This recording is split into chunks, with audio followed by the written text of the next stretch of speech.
Avat Hashem, le Chok l'Israël aujourd'hui est dédié par la famille Ben Baruch, Lilun Ishmat, Hanina, Bat Solika, Bechorot, la page 30b. Tanu Rabbanan, Abba lekabel divrei chaverut, tzarich lekabel bifnei shlosha chaverim.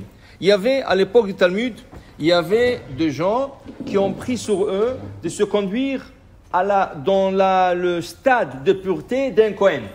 Ils n'étaient pas Kohen, mais ils se sont pris sur eux le niveau d'un Kohen. C'est quoi le niveau d'un Kohen? Le Kohen doit faire attention où il va pour qu'il n'y aura pas d'impureté. Le Kohen doit faire attention à ce qu'il touche.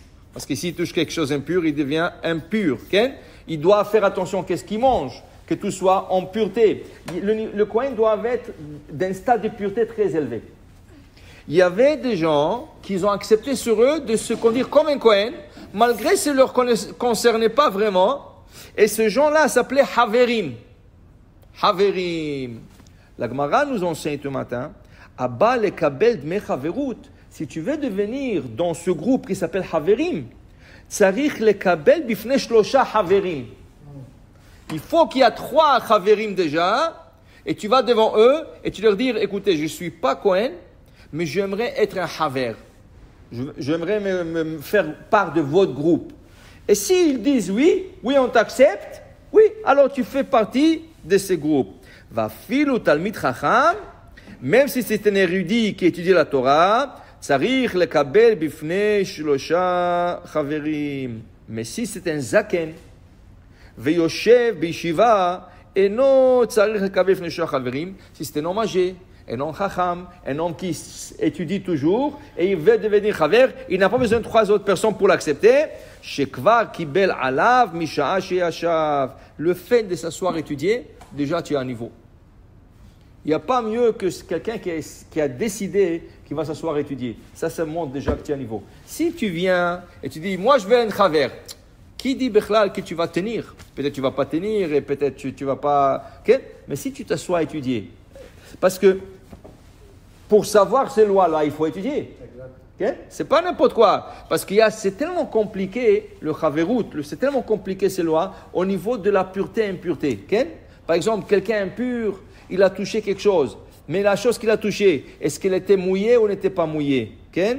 Est-ce qu'il a touché, par exemple, les olives? Alors, il n'a pas touché l'olive, il a touché la branche sur laquelle l'olive est connectée. Alors, est-ce que ça impurifie aussi l'olive? Et lui, il a touché rien que la branche. Il y a tellement de lois, il faut étudier. Okay? Alors maintenant, si tu es zaken, si tu t'assois dans une yeshiva, c'est sûr que tu vas apprendre ces lois parce que tu voulais être travers. Tu n'as pas besoin que 3 autres personnes t'acceptent. Il suffit que tu t'assis, c'est fini, tu es déjà travers. Maintenant, Tanu Rabbanan, Chaver shemet, ishto banav bnei beto, arem becheskatan ad sheychashdu. Quand quelqu'un devient chaver, mais ce n'est pas lui seul, automatiquement c'est sa femme et ses enfants. Parce que s'il doit le manger en pureté, comment il peut le manger si chez lui à la maison, sa femme ne fait pas attention et ses enfants ne font pas attention? Alors c'est automatique. Si lui, il est devenu chaver, c'est sûr qu'il a parlé déjà à sa femme et à ses enfants qui doivent être au même niveau. Maintenant, lui, il est décédé, le chaver est décédé, on garde la femme au statut de chaver. Et on garde les enfants au statut de chaver, à moins qu'on les a vus faire quelque chose qui n'est pas au niveau du chaver, okay?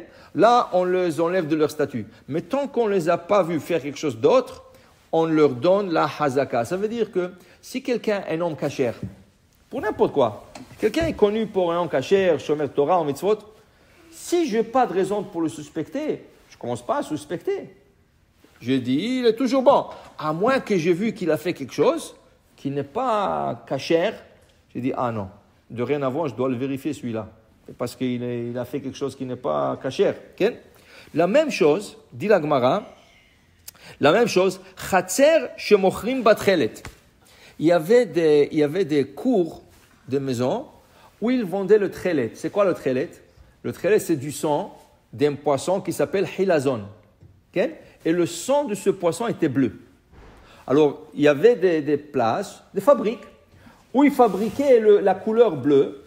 Et qu'est-ce qu'on faisait avec ça? On prenait le fil de tzitzit, qui était blanc, qui était en laine, et on trempait dans le bleu. Maintenant, sur chaque côté, tu as 4 fils.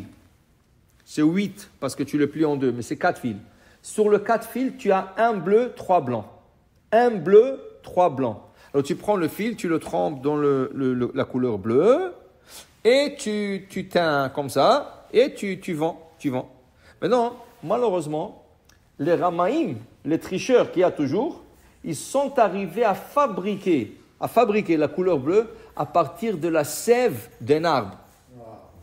Et l'arbre s'appelait Kala Ilan. Okay? Quand tu regardais la couleur, tu ne pouvais voir aucune différence.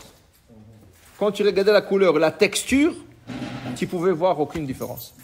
Et c'est un problème. Et c'est pour ça que dans la Gemara, la Gemara dit, qu'Akadosh Baruch Hu dit, moi, je m'occuperai de ce tricheur parce qu'ils sont arrivés à tricher tellement bien qu'on n'arrive même pas à détecter la différence.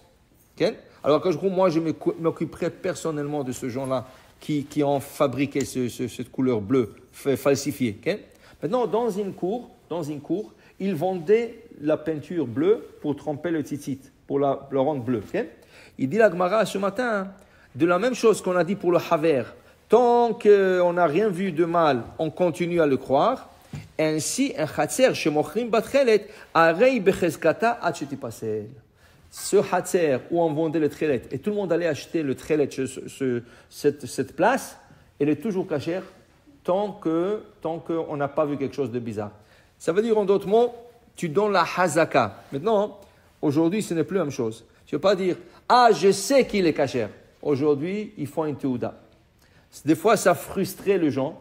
Quoi, je dois payer tellement avec teuda et tout ça. Oui, mais tu sais, ça empêche beaucoup de choses aussi. Parce qu'il y a plein de gens, ils font des choses et tu n'as aucun contrôle. Okay? Alors peut-être ça énerve, que ça coûte plus cher et le gars il doit payer, il doit monter les prix, mais ça empêche des autres choses aussi. Tu comprends? À l'époque du Talmud, c'était par la parole. Quelqu'un, on faisait confiance, c'est celui-là, tu peux faire confiance, tu peux continuer à acheter chez lui. Alors pour dire que pour être haver, il faut se mettre à niveau et tout celui qui se joint à haver, il est automatiquement avec lui tant qu'il n'a pas vu quelque chose d'autre. Et aussi pour le magasin de Tchelet, elle est toujours cachère si on n'a pas vu quelque chose mal qui a été fait. On continue à croire que c'est cachère. Amen. Amen.